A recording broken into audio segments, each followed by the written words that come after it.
Sí, sí. Buenos días. Buenos días. Tengo el gusto de presentarles al doctor Marco Antonio Montes de Oca Valderas, egresado de la Facultad de Ciencias, tanto de licenciatura, maestría y doctorado. Y bueno, pues ahora me ha aceptado en la invitación a presentar este tema que desde hace un buen ratito le había solicitado y que accedió gentilmente, y pues realmente tenemos el honor de recibirlo. Él va a hacer la presentación usando sus diapositivas y también el pizarrón. Entonces, adelante. Pues, bueno, esta plática se prepara para una escuela de matemáticas para Cuernavaca de este año. Les voy a dar la parte introductoria que tiene que ver con saber qué entendemos los matemáticos por caos, dinámica caótica. Entonces, si le pasas la siguiente. Es que es aquí, ¿no? Es aquí. Ahí está. Entonces, los sistemas dinámicos discretos lo que utilizan es una función con un dominio igual al contradominio. Algo muy sencillo es como la función elevar al cuadrado, que estamos todos muy familiarizados. Y la cuestión es si en algún momento han jugado con su calculadora, que le ponen un número y lo elevan al cuadrado, y lo elevan al cuadrado, y lo elevan al cuadrado, ¿qué ocurre? Entonces, lo que están haciendo es que empiezan con un punto, con un valor, y le están aplicando la misma función iteradamente. ¿Y qué va a ocurrir? ¿Lo han hecho? Aquí. Se bloquea. Se bloquea la memoria. A ver, ¿qué pasa, por ejemplo, si empezamos con el 0? Es muy fácil. ¿Qué ocurre con el 0? ¿Lo elevas al cuadrado? 0. Te queda igual. Entonces, no importa cuántas veces lo elevas al cuadrado, siempre te da 0. Igual pasa con ¿quién? Con el 1.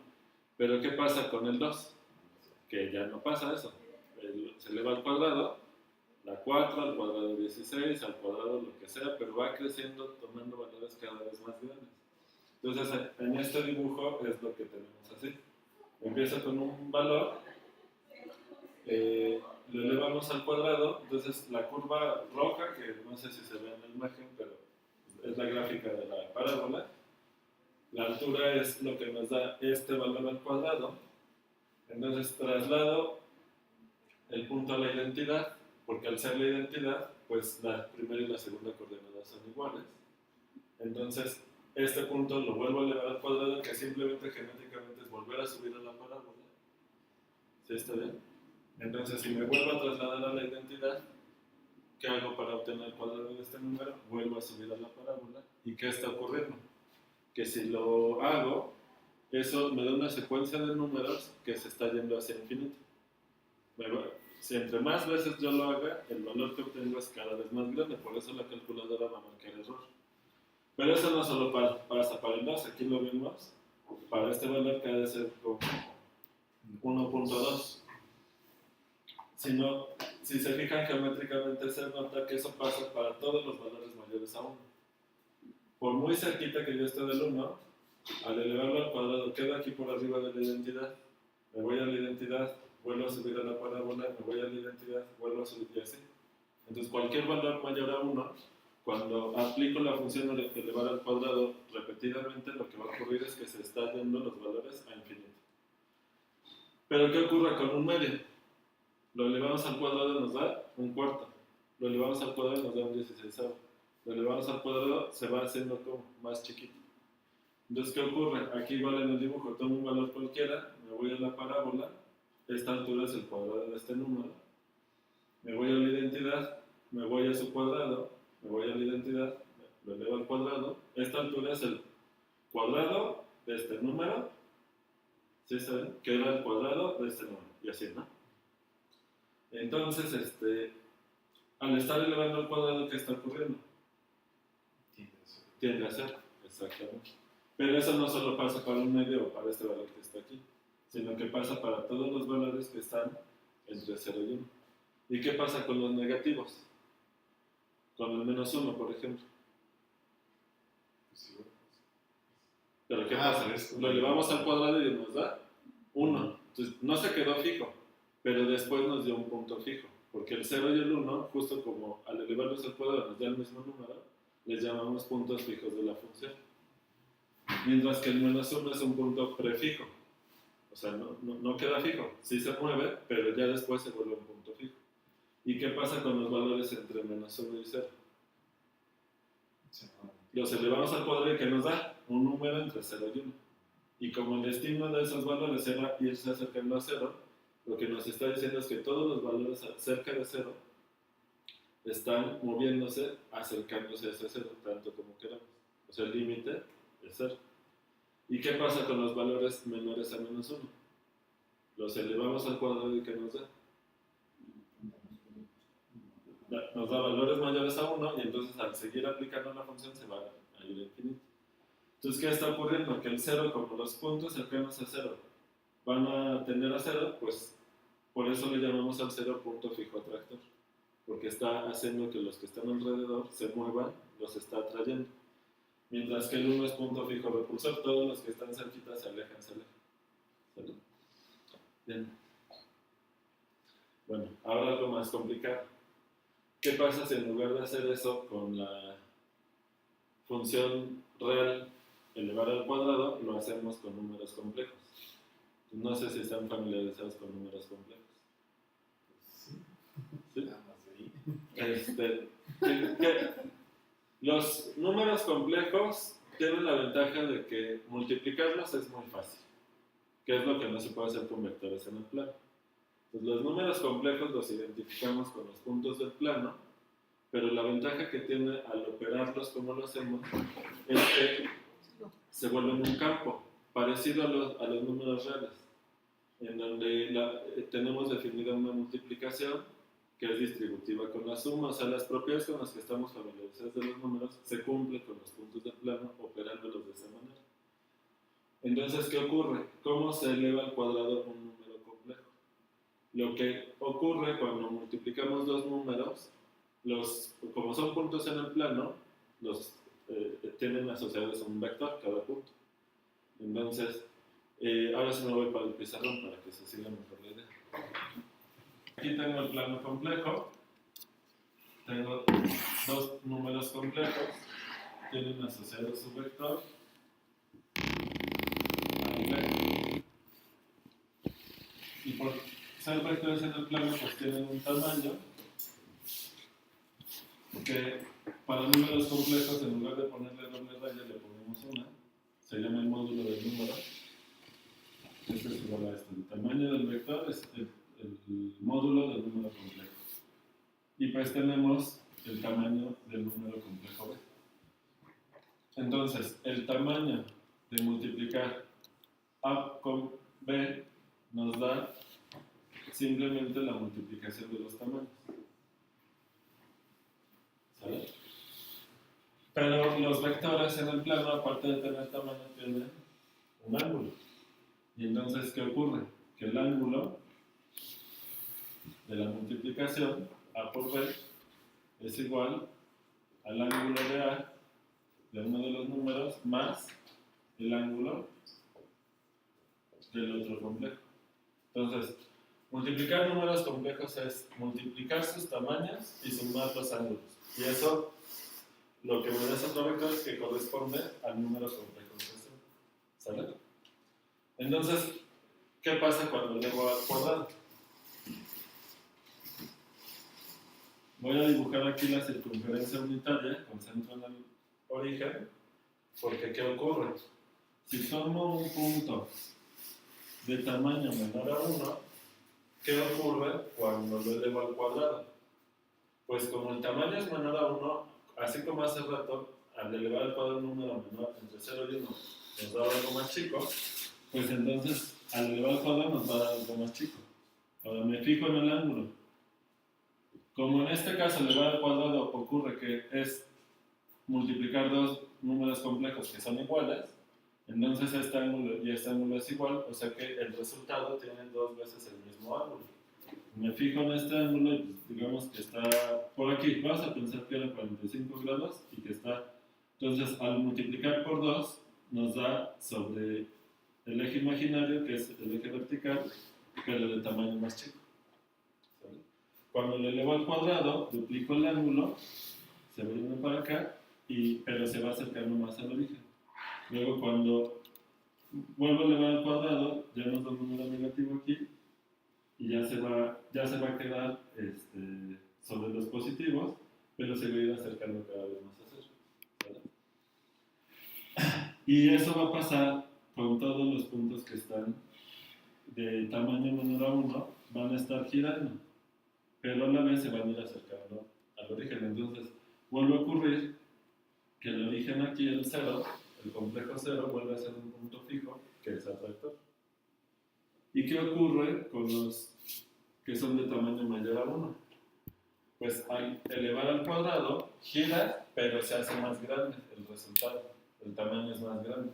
Y como al estar elevando al cuadrado, literalmente va a ocurrir que puede estar girando, si eventualmente cae sobre el eje real, deja de girar, o puede estar oscilando, ahorita vamos a ver, pero el chiste es que el tamaño crece, y los puntos de tamaño mayor a 1 se van a estar yendo hacia infinito.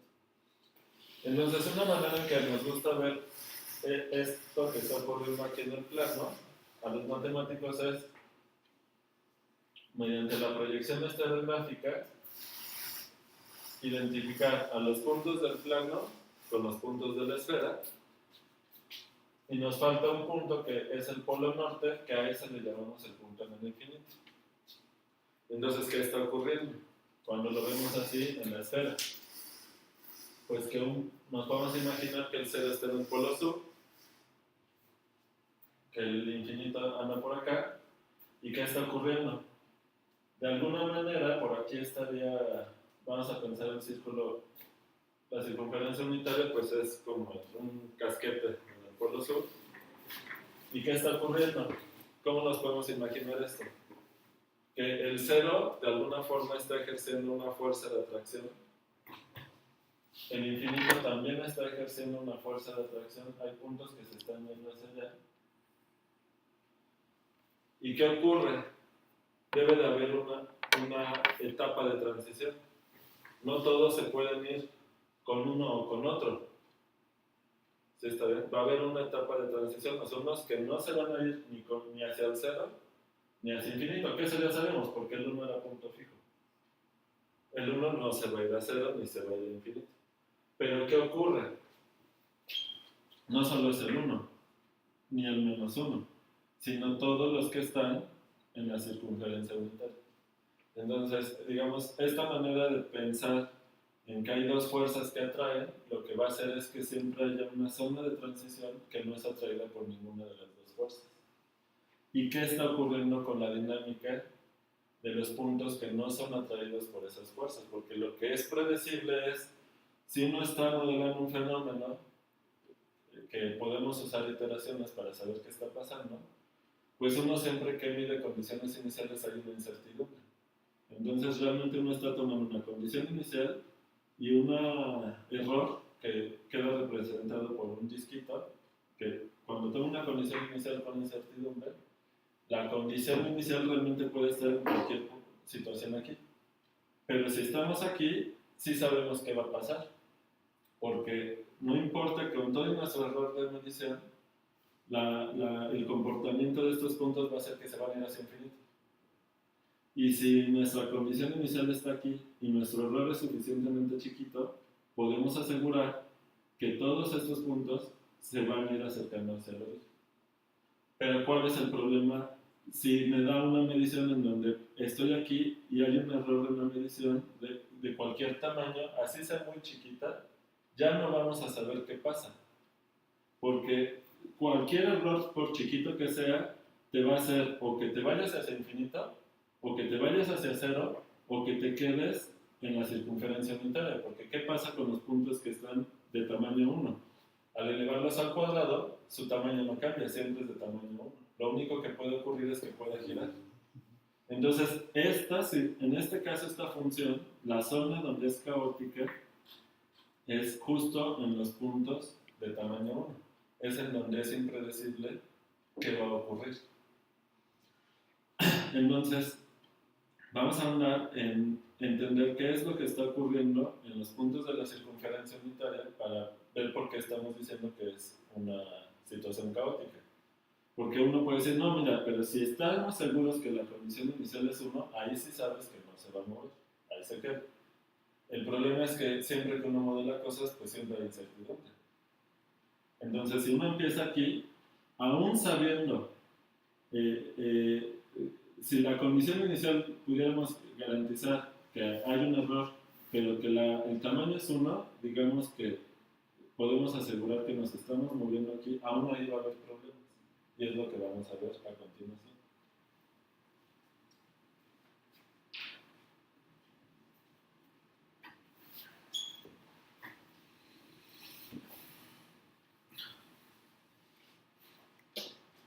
Entonces, fíjense. Nos interesa centrarnos en qué está ocurriendo en la circunferencia unitaria. Aquí está el -1, aquí está el 1.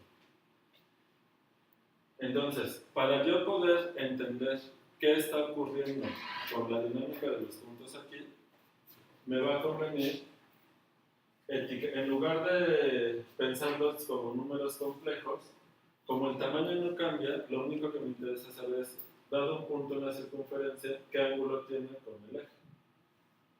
Quiero saber cómo es este ángulo, que es el que realmente me va a decir en dónde está. Ya una vez que estoy dentro de la circunferencia unitaria, lo único que necesito es saber el ángulo. Entonces, para saber cómo se van a mover los puntos, vamos a asociarle el ángulo en sistema binario. Entonces, va a tener una parte entera, que lo voy a llamar A, y una expansión binaria, A1, A2, AM, etc. ¿no? Y esta cadena de ceros y unos puede ser tan grande como uno quiera. ¿Por qué en sistema binario? Porque lo que hace la función es duplicar este ángulo. Entonces, multiplicar por 2 el ángulo en sistema binario es muy fácil. Porque ¿qué es lo que se hace? ¿Están familiarizados con las operaciones en sistema binario? Ya no se acuerda, pero sí lo vieron. Es que ¿cómo se escribe el 2 en sistema binario? 1, 0. Es el 10. Ajá. Y en el sistema decimal, ¿qué ocurre cuando tienes un número de este estilo? Cuando multiplicas por 10. Es exactamente lo mismo. ¿Por qué? Porque esto en sistema binario, ¿qué te dice? Bueno, es el entero A más 0 o 1 medios, más 0 o 1 cuartos, más 0 o 1 octavos. O sea, es la misma lógica de la base 10, pero en lugar de usar potencias de nuestro 10 usual, son las potencias de 2. Claro. ¿Sí está bien? Entonces multiplicar por 2 resulta muy fácil, porque lo único que hace es recorrer el punto, pues no será binario, decimal, sino el punto bimal o binario. Pero esto, ¿cómo se relaciona con el dibujo que estábamos haciendo aquí? Porque ¿qué nos dice la parte entera? ¿Qué estamos haciendo realmente? La parte entera mide cuántas vueltas hay que dar para medir el ángulo. Pero como en términos de vueltas da igual que aquí sea 1, 100, 1000, lo que sea, para medir el ángulo, esta parte realmente la vamos a ignorar. Y realmente la parte que nos identifica en dónde está el punto en la circunferencia, pues es justo la expansión binaria. Entonces, el primer, no dígito, sino el primer dígito, o cómo se dice, el primer valor nos indica cuántas medias vueltas tenemos que avanzar sobre la circunferencia desde la posición inicial para identificar el punto. Entonces, por ejemplo, el ángulo 0.1 en binario es el punto que corresponde al que tiene ángulo exactamente un medio. ¿Quién es? Un medio medido en vueltas. Lo que estamos midiendo son fracciones de vuelta. Entonces, media vuelta es ¿quién? 180. ¿Qué es el -1? ¿Sí? ¿Quién es el 0.01? Pues es 0 medias vueltas más un cuarto de vuelta, o sea, un cuarto de vuelta que es este punto aquí que se llama I, Sí. que es el que al elevado al cuadrado nos da menos 1. ¿Y quién es el 0.11? Pues es media vuelta más un cuarto de vuelta es menos pi. Entonces, con esto va a ser muy fácil saber qué va a ocurrir, porque si nuestra expansión, si el ángulo tiene una expansión finita, ¿qué va a ocurrir? Que al cabo de n veces aplicar la función, ya me queda un entero. O sea que esto que corresponde a un punto que es prefijo. Porque después de aplicar n veces, el ángulo es 0, o sea, llegué al 1. Y después de que llego al 1, ya el punto ya no se mueve. Qué fácil, ¿no? ¿Qué pasa si el ángulo es este? 0.01, 01, 01, 01, etc. ¿Qué va a ocurrir? Aplico una vez la función, se recorre una vez el punto, ¿cuál me da? Este punto bajo la función me va a dar al 0.10, 10, 10, 10, etc. Que no son iguales. Ajá. Pero ¿cuál es el chiste? Que le aplico otra vez la función y ¿qué obtengo? 1.010101. No son exactamente iguales porque la parte entera son distintos, pero como son Sí, es la vuelta, ¿no? número de vueltas, el ángulo, este ángulo y este ángulo sí son iguales. Como ángulos sí son iguales. Sí, nada más dio Como vuelta. en términos de las vueltas. Entonces, este punto es el punto cuyo ángulo tiene este valor en binario. ¿Qué propiedad tiene? Que al aplicar 2 veces la función me da el mismo valor. ¿Quién va a ser? Bueno, habría que saber traducir binario en decimal. Bueno, pero yo me lo sé. Es el de 2 tercios. No, el 1 tercio sería. Ese sería 1 tercio, me parece. Entonces, ¿qué pasa si tengo 1 tercio de vuelta? Al duplicar el ángulo, este es el ángulo. Al duplicar el ángulo me da 2 tercios de vuelta. O sea, este de aquí va a dar a este de aquí. Digo, sí saben tercios, ¿no? Sí, sí, más o menos. Más o menos. Bueno, por acá. Este va a dar a este. Y luego le aplico otra vez la función y que me da 4 tercios de vuelta. Pero ese es Ya igual llegó al a que un tiene un tercio. tercio. O sea, este regresa. Que son justo esos dos de allí. Y son los únicos puntos, esos les llamamos puntos periódicos de periodo 2. ¿Por qué periódicos? Ok, porque no se quedan fijos, pero eventualmente regresan. ¿Y por qué de periodo 2? Porque lo que tarda en regresar en sí mismo es aplicar 2 veces la función. Entonces con eso ya es muy fácil que me den un punto de periodo 3. En binario. ¿Verdad? Entonces, ¿cómo es la expansión del ángulo de un punto de periodo 3? A ver, puros unos, ¿cómo ven?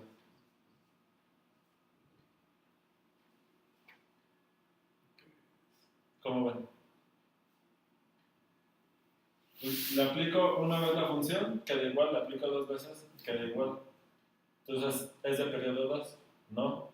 Porque el periodo es la cantidad mínima de veces que tienes que aplicar la función para que te dé el mismo. Entonces, este es de periodo 1. Entonces, ¿quién es este? ¿No? Ah, sí, porque esto es igual al entero 1, que es igual al ángulo 0. ¿No? Solo que se puede escribir así. ¿Sí está bien? Muy bien.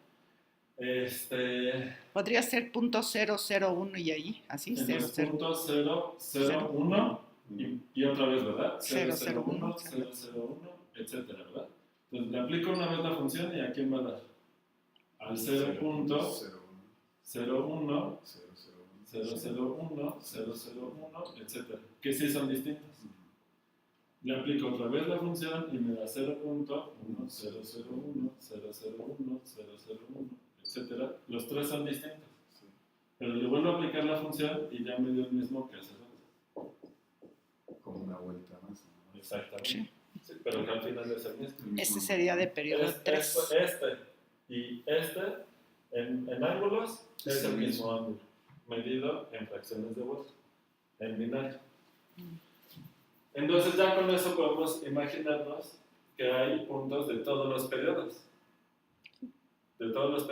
Pero ¿cómo se distribuyen? O sea, si nos los queremos imaginar aquí, ¿cómo se distribuyen? Entonces, ¿qué propiedad tienen los que son periódicos?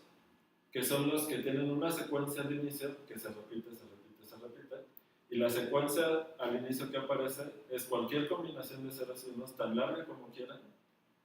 ¿Sí está bien? Y esa misma hay que repetirla. Esos son los puntos periódicos, pero esos justo son cierto tipo de puntos racionales. O sea, son puntos que se pueden ver como... ¿Vértices de polígonos? No, o sea, si nosotros nos imaginamos los que tienen ángulo racional aquí, algunos son periódicos, porque son los que la secuencia se repite. ¿Y cuáles son los otros racionales? Son los que tienen una secuencia de ceros y unos al principio, que no se va a repetir, pero eventualmente aparece una que sí se repite. Ok. Estos números también se pueden ver como cocientes de enteros, los quebrados de toda la vida. Entonces, pero esto, ¿qué tipo de dinámica tiene? Pues no son periódicos, porque esta secuencia no se va a repetir. Pero la fracción. Pero después de que apliques n veces la función, cae en uno que sí es periódico. O sea, es como factorizar la parte que no se repite y ya queda un medio, por ejemplo, ¿no? O sea, por ejemplo, ¿no? ¿Quién es este? Perdón, y luego 0, ¿no? O sea, el 0.01 que habíamos dicho. Este es un punto prefijo del 1. ¿Sí sabes? ¿Por qué? Porque como ya no vuelve a aparecer unos, esta expansión no se repite. ¿Cuál es la expansión que sí se repite? La de puro 0. ¿Sí está bien? Entonces es igual aquí. Tú puedes poner una cadena al principio de 0 si no es tan larga como quieras. Y si luego pones una secuencia que sí la repitas, ¿cómo es la dinámica de este punto? Es un punto periódico. Entonces los que se repiten la secuencia inicial son periódicos. Y los que son, así como este, son preperiódicos. Y esos son todos los racionales. Si uno quiere dibujar los racionales aquí en la circunferencia, no se puede, es una infinidad. Pero van tapizando toda la circunferencia. O sea, cualquier arco que yo tome aquí de la circunferencia, por chiquitito que sea, va a haber de estos puntos periódicos y preperiódicos. Entonces, globalmente la dinámica ya aquí de la función sobre la circunferencia unitaria se ve complicada. Porque en cualquier segmento, en cualquier arco de la circunferencia, hay montones de puntos periódicos. Y de periodos que van a ir creciendo cada vez más. Pero ¿qué más hay ahí? Porque los que tienen ángulo irracional, ¿verdad? Entonces vamos a pensar en uno. Voy a borrar esto. Los que tienen ángulo irracional. Entonces, por ejemplo, 1. 0.01, 001, 0001, 00001. ¿Se entiende la lógica? Esto no es racional, porque nunca va a haber una secuencia de ceros y unos que se repita, porque estoy haciendo cada vez más grande la cadena de ceros. Pero este valor, bajo la función, ¿a quién va a dar? Al 0. Ya voy a olvidarme de la parte entera, porque si no, eso nada más me va. El punto. Solo voy a escribir la expansión binaria. Entonces es 1, 0, 0, 1, 3 ceros, 1, 1, 4 ceros, 1, 1, 5 ceros, 1, 1, etc. ¿Y esa quién va a dar? Al 0, 0, 1, 3 ceros, 1, 1, 4 ceros, 1, 1, 5 ceros, 1, 1, etc. ¿Y esa quién va a dar? 0, 1 y luego 3 ceros, 1, 1, 4 ceros, 1, 1, etc. Y ese aquí me da al 1 y luego 3 ceros, un 1, 4 ceros, un 1, etc. Pero eso, ¿cómo sería aquí? Todos distintos. Todos distintos. Ujú. Pero, ¿qué podemos decir? ¿Están al azar, digamos? Si pusiéramos pi aquí, sí podremos decir que ahí estarían al azar. Pero esto no es pi. Aunque no se repite la expansión binaria, Pero como tiene un podemos patrón. decir, tiene un patrón. Ujú. Tiene un patrón. Entonces, la órbita tiene un patrón. ¿Cuál es? Fíjense. Si yo vuelvo a aplicar la función, ahora voy a tener 3 ceros al inicio, un 1, 4 ceros y así. Si luego aplico otra vez 4 veces la función, quito estos 4 y me aparecen 4 ceros. Luego aplico 5 veces la función, o sea, después de 9 veces me van a aparecer 5 ceros. 9 veces más de las que ya llevaba. Ujú. ¿Qué va a ocurrir? Que entre más veces yo aplique la función, en algunas iteraciones, no en todas, van a aparecer expresiones con toda la cantidad de ceros que yo quiera aquí al inicio. Y aquí lejos aparecen 1 y luego muchos ceros otra vez. Y luego un 1 otra vez. Pero como hay muchos ceros al inicio, este punto está cerca de ¿qué? Del ángulo del ángulo cero, ¿verdad? Porque ¿cómo tomamos las distancias en el sistema decimal? Que es igual aquí en el binario. Entre más cifras iguales tengan al principio, más cerca está. ¿Está claro? Eso quiere decir que en algunas iteraciones, la órbita de este punto, la órbita es ese conjunto de valores que me da el punto inicial y el estar aplicando la función, esa es la órbita, tiene una infinidad de valores distintos, pero algunos de esos, una infinidad, van a irse acercando cada vez más al 1. Al ángulo 0, que es 1. ¿Sí está bien? Pero no solo ese, porque también va a haber una infinidad de puntos donde empiezan siempre con 1, luego hay tantos ceros como uno quiera aquí, y otra vez lejos aquí en 1, y luego muchos ceros aquí otra vez. Entonces, ¿a quién se va a aparecer también este? Al que empieza con 1 y luego hay muchos ceros. ¿Que ese quién es? La mitad El de la menos vuelta. 1, el que está aquí. La mitad de Porque la es el vuelta. que se escribe de esta forma. ¿Verdad? El de media vuelta. Y solo a esos dos se va a ir acercando, al 0 y al menos 1. Perdón, al 1 y al menos 1. ¿No? ¿A cuáles? A los que a lo más tienen un 1 en la expansión binaria, que son los prefijos. ¿Sí está bien? Ahora fíjense, vamos con uno más. No, acá porque necesito espacio.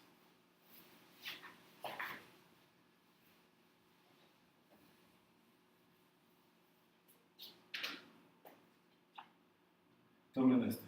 Entonces ya escribo la pura expansión binaria.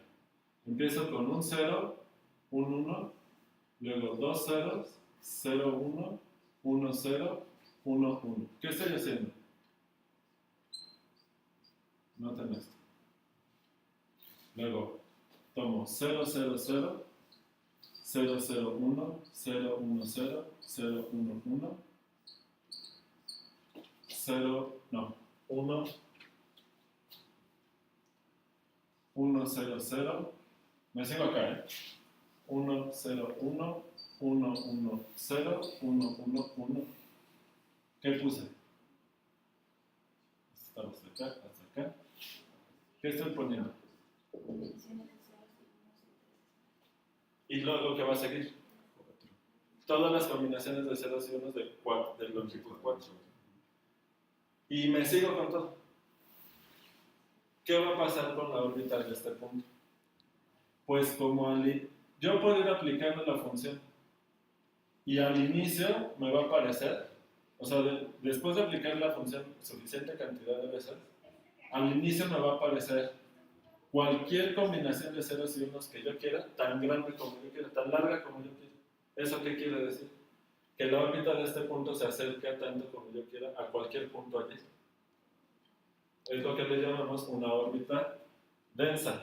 O sea, si yo fuera dibujando la órbita o sea, todos los puntos que al aplicar la función me va a dar con el que empiezo, si yo pudiera dibujar todos, me va a dar un conjunto que va a ir llenando la circunferencia, no la llena, pero sí me van dando valores tan cerca como yo quiera de cualquier valor. Cada vez más cerca. Sí, pero ya, suponte que puedes dibujar todos de golpe. ¿Sale? Entonces, este es solo uno de los que tienen esa propiedad. ¿Sale?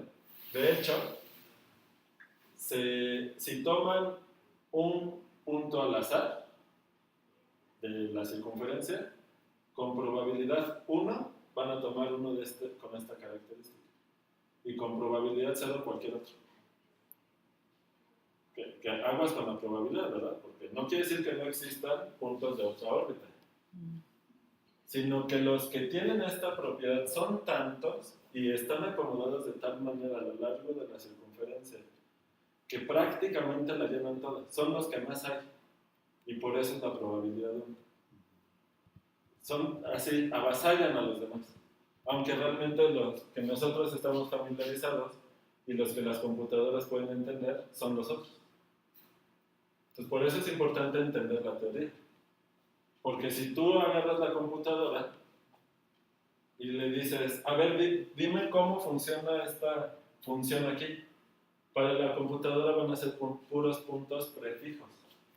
Porque la computadora solo entiende una cantidad finita en la expansión binaria. Cuando esos son los que casi no hay de esos. Y es lo que la computadora puede entender. Por eso es importante entender la teoría, porque realmente el fenómeno es mucho más complicado. Y pues.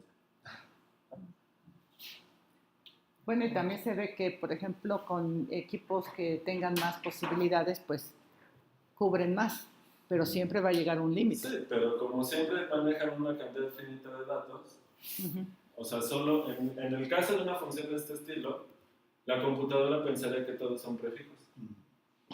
Y no. Son los menos, ¿no? Sí, entonces tiene que a ver si los que están metidos en inteligencia artificial ¿qué nivel de avance hay para que las computadoras entiendan procesos infinitos?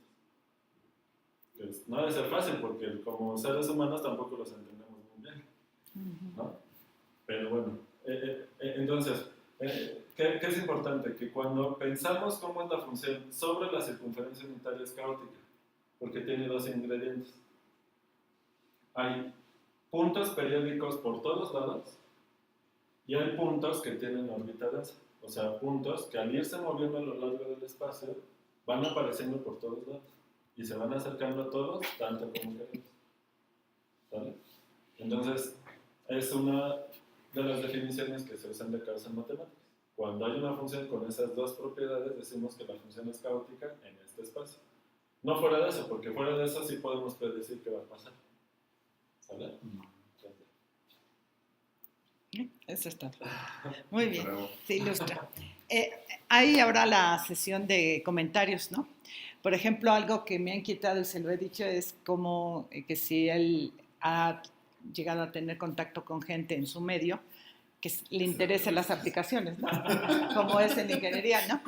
Y bueno, ahorita me recuerdo algunas pláticas del doctor Felipe Lara Rosano, que él habla del caos y de los sistemas dinámicos complejos, pero con la perspectiva de usarlo con Enilogy y estos, ¿no? Que modelan sistemas sociales, ¿no? Entonces yo ahorita con lo que me estaba diciendo es que, por ejemplo, en el caso de redes de poder, hay quienes tienen tan densa su representación que están relacionados con casi todos, ¿no? Y habrá unos que con muy poquitos, ¿no? Entonces, por ahí la invitación sería, más que una pregunta, la invitación sería a los asistentes aquí al seminario, a que vieran que sí hay la posibilidad de modelar en sistemas sociales a base de los conceptos que acaban de plantearse aquí y que eso queda inmerso en el software aquí él es ingeniero mecatrónico y de cómputo debe de estar más o menos mejor que nosotros, ¿no? Entonces, y la compañera que es de matemáticas aplicadas, entonces, aparte de ver el interés del problema teórico, también hay bastantes aplicaciones en los libros del grupo C3, ¿no? De los de complejidad, ¿no? Y que ya más o menos están familiarizados en casi varias áreas: física, biología, finanzas, economía, todo eso, ¿no? Y esa sería para seguirle aquí a la plática, ¿no? Y si aquí a un año ya una vez se topa con una aplicación, pues ahí lo invitamos a que nos las platique. No, hay muchas aplicaciones. Hay muchas aplicaciones en física, química, sociología, biología. De hecho, uno de los problemas que dan origen al área tiene que ver justo con la modelación de población.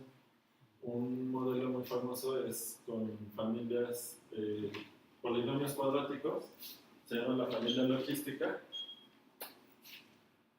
que es de este estilo: un parámetro x por x menos 1. No, me falta 1 menos x. 1 menos x. ¿Está bien? Sí. Entonces, básicamente son parábolas con dos raíces que abren hacia abajo, ¿no? Entonces, todos estos polinomios cuadráticos forman la familia logística, que se usa para modelo de población, de crecimiento poblacional con ciertas restricciones. Es un modelo muy viejito. En donde para ciertos valores del parámetro justo hay dinámica caótica aquí. O sea, hay zonas en donde hay densidad de puntos periódicos y puntos con órbita que se va moviendo por todos lados. Entonces, digamos, en fenómenos con pocas restricciones ya aparece esta dinámica complicada. Algo en donde que tiene cada vez más aplicaciones es todo lo de procesos estocásticos, que es también dinámica discreta. Pero bueno, se usan funciones de probabilidad, o sea, hay ciertas situaciones adicionales que justo permiten obtener más información porque hay muchas restricciones. Desde un punto de vista más general, el área de sistemas dinámicos es muy amplio, muy amplio. Ahí entran ecuaciones diferenciales, entra dinámica discreta, entran muchas cosas.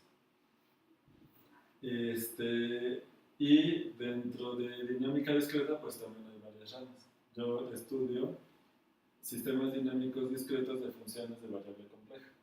Entonces, ahora sí me regresa la presentación. Y hay por ahí algún comentario para combinatoria, ¿no?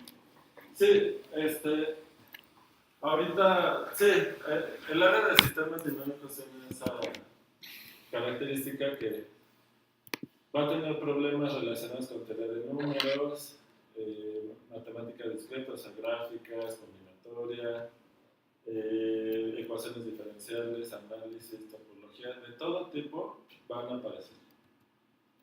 Bueno, aquí lo que se muestra aquí en la computadora es lo que aproxima a la zona caótica, que no se ve muy bien, cuando en lugar de elevar solo al cuadrado, elevamos al cuadrado y le sumamos un 1. Entonces, aquí la zona donde va a ser caótica es un conjunto que le llamamos un conjunto de Cantor, porque es como puro polvito.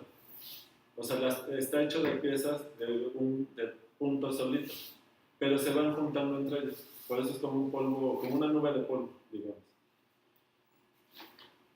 Entonces, algo ocurrió entre cuando le sumábamos 0, z cuadrada más 0, la zona donde era caótica es la circunferencia unitaria.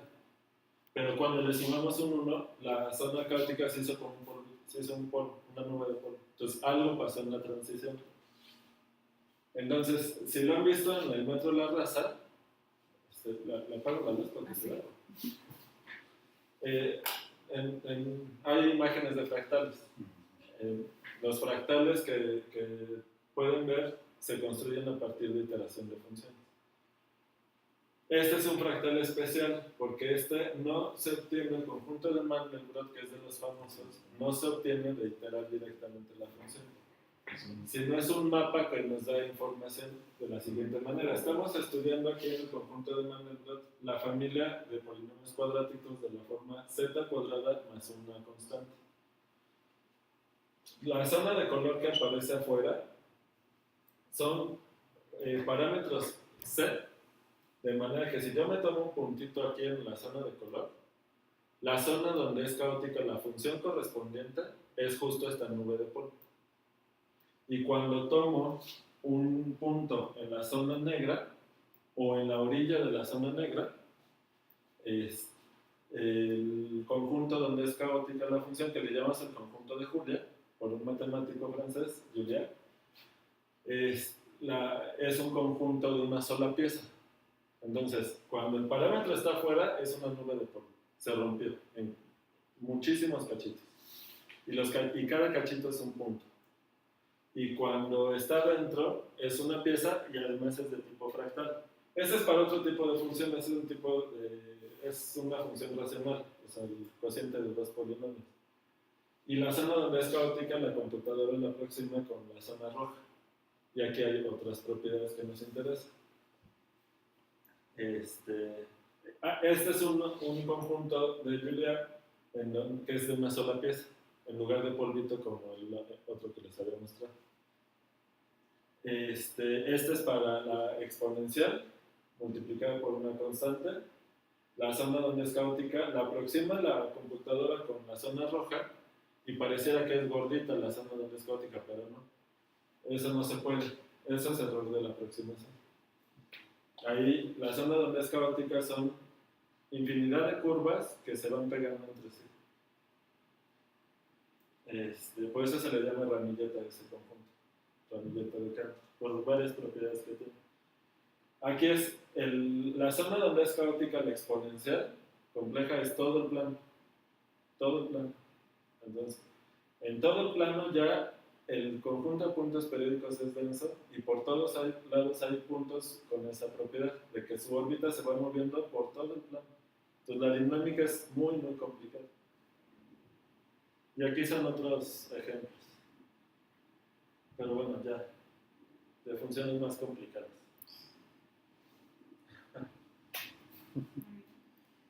¿Algún comentario? ¿Pregunta? Pues creo que no me alcanza para preguntar. O sea, siempre se me hace como, ahorita trasladándolo a lo social, ¿no? O sea, como lo que explicaba ahí en eso, que hay ciertas fronteras que podrían ser ciertas circunstancias que todo hace que se vuelva complejo, ¿no? O sea, pasar de un límite a acá, la organización se mueve bien. Sí. Y de este otro lado bien, pero encontrarlo en lo social, esos puntos o esas fronteras en los que uno puede... Pero de alguna forma podemos tener la certeza de que existe. Por ejemplo, ayer estábamos comentando, justo con una ingeniera que pasó ahí por ciencia.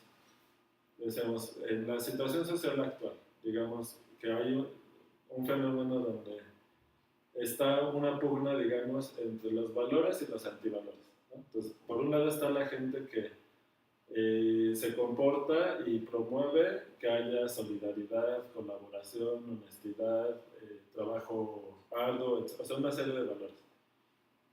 Y por otro lado hay una situación en donde se promueve lo contrario, ¿no? El egoísmo, el engaño, etc., ¿no? Entonces, digamos, los podemos pensar como dos fuerzas. Y entonces, de acuerdo a lo que vimos en estos modelos, pues cuando hay dos fuerzas, tiene que haber una etapa de transición. O sea, cada fenómeno puede atraer a los suyos, ¿no? Pero va a haber una etapa de transición. Más siendo, cuando estamos hablando de personas, pues somos complejos, o sea, no somos totalmente, nos comportamos en un esquema, ¿no? Hay quienes se pueden comportar más en un esquema y más en otro, etcétera, ¿no? O sea, es complicado. Pero podemos pensar que el que haya esa pugna entre que la sociedad opere a partir de un conjunto de valores o los otros, pues esa pugna va a generar una situación caótica, ¿no? Este, pero bueno, eso es lo esperable. La bronca es cuando, como en el caso de la otra función, el caos ya cubre todo, ¿no? Ya no hay zona estable. Ya. No hay posibilidades de negociación. No, pues ya todo es un enredo, ¿no? Ya. Ahora, de las cosas que tienen que ver con fractales, esta figura me gusta porque aquí les preguntaría cuántas espirales se ven. Si notan, son espirales hechas de espirales hechas de espirales. Y no solo hay espirales, sino están estos ramilletes que nada más que ya chiquitos. Entonces son espirales hechas de espirales y de ramilletes. Y ramilletes hechos de espirales. O sea, que es justo el tipo de propiedad que tienen los fractales. ¿Este de qué función Es es? una exponencial del tipo, déjame ver, sí, es como de este estilo, una exponencial por un parámetro más un parámetro entre z. O sea, hay un polo en el origen. El origen lo manda al infinito. Entonces, es de ese estilo de funciones. Ese estilo de funciones son las que yo estudio en el doctorado.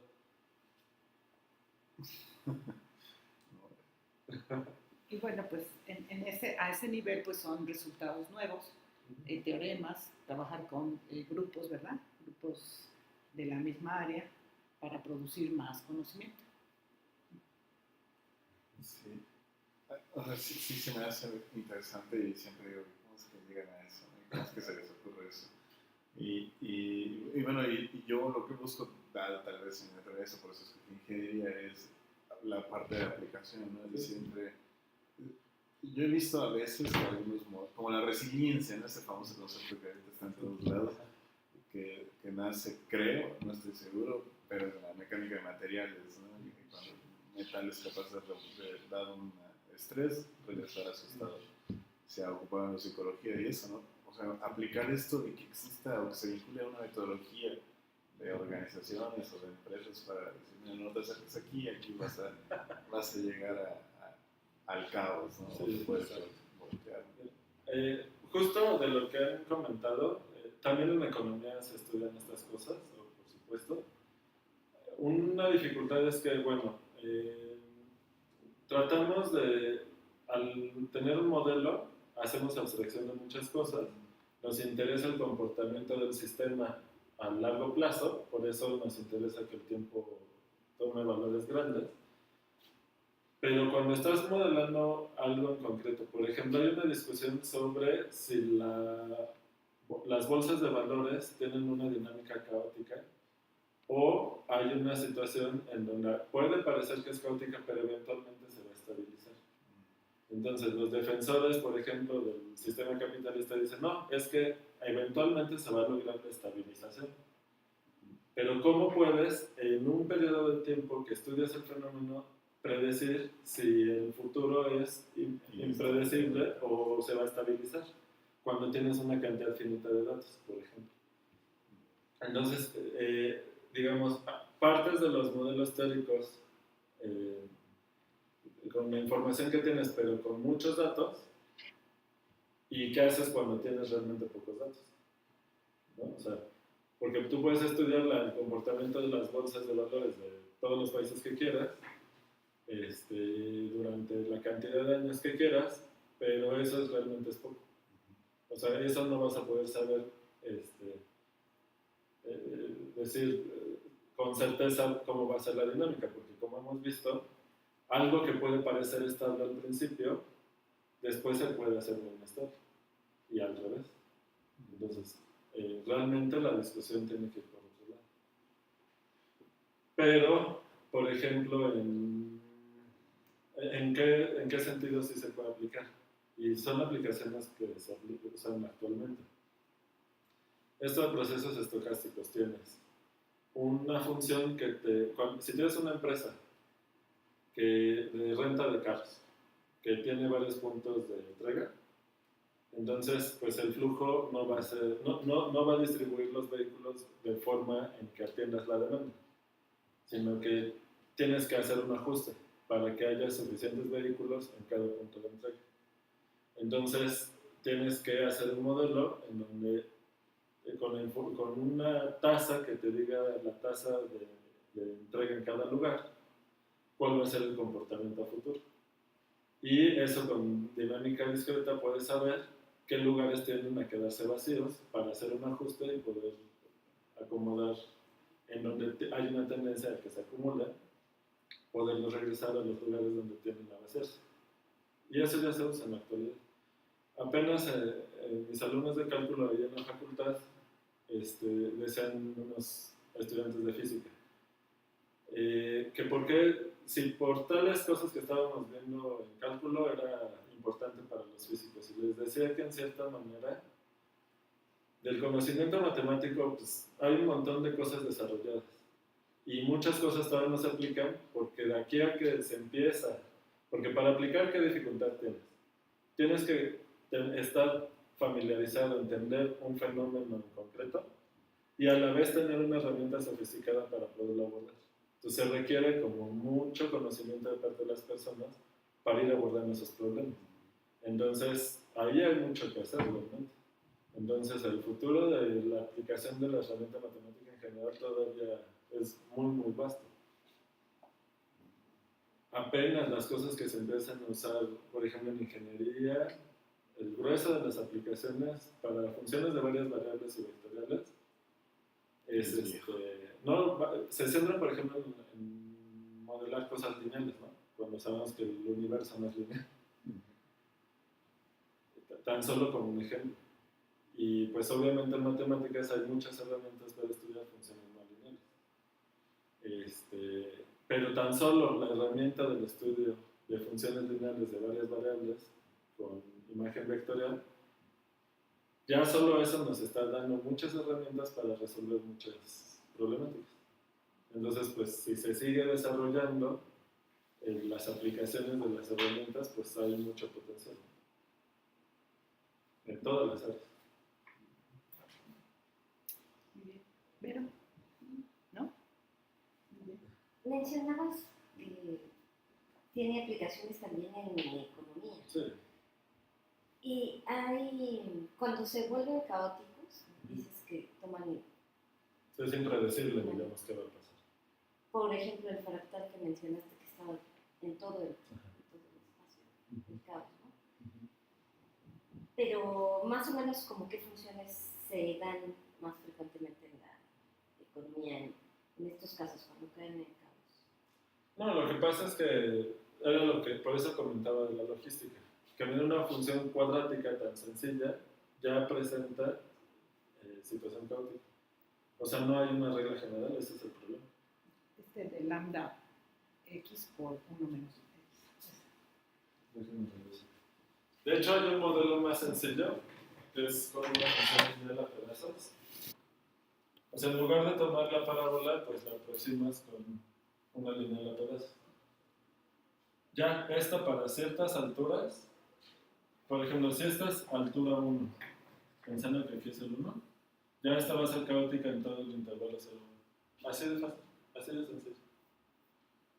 Entonces, pues entre más complicaciones de metas, uno espera que pueda empeorar la cosa. ¿Y si es multivariable? Bueno, sí.